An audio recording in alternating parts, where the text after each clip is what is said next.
Good morning, this is Doc with Bikers Against Trafficking, and this morning we really need to talk about grooming.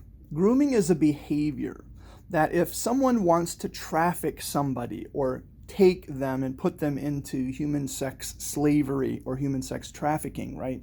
A lot of times the trafficker will use a process that we refer to as grooming. Grooming is using your awareness, in a sense, of sort of scanning the environment around you, finding a person who is expressing vulnerability.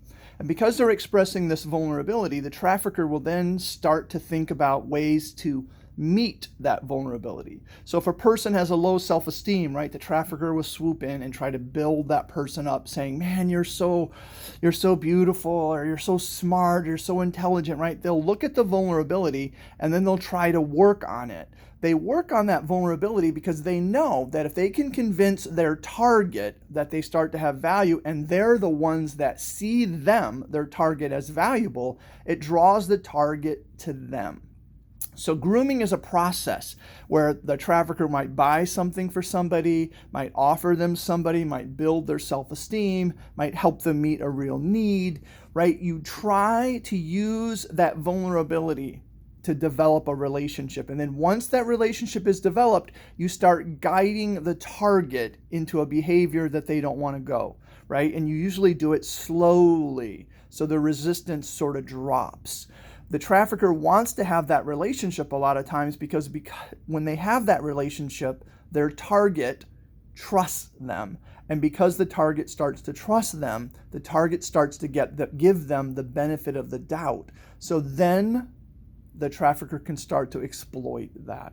That's why we have to build awareness. We have to let people know what grooming is all about. We have to have people use their cognitive part of their brain to understand what someone might be doing to manipulate them.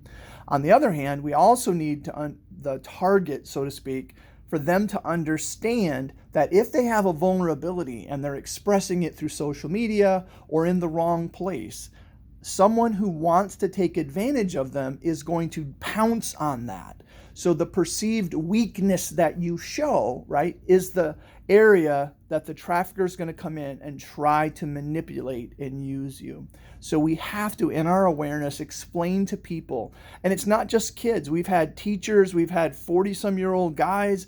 Anybody can be manipulated into the world of trafficking. Don't think that because you're too old or because something is happening that you are smart enough to resist. All of us need to be aware.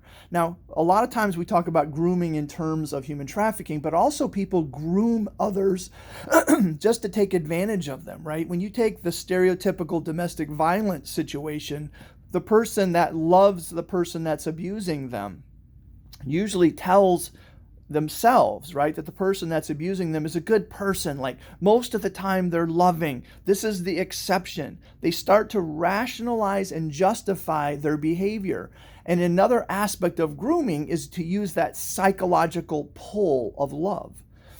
Someone can take advantage of you if your emotions get attached to them. So we have to be careful. It's okay to have our emotions attached to people, but we want them to be attached to people who treat us well, who honor us, who lift us up, and don't take advantage of us or don't abuse us. If you find yourself in that situation, you need to reach out.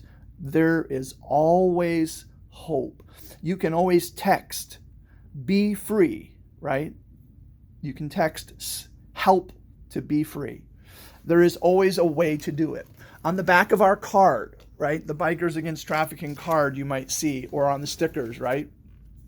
You can text HELP to "be free," which is 233-733, or call the Human Trafficking Hotline, 888-373-7888. Remember, there is always hope. Never give up, no matter what.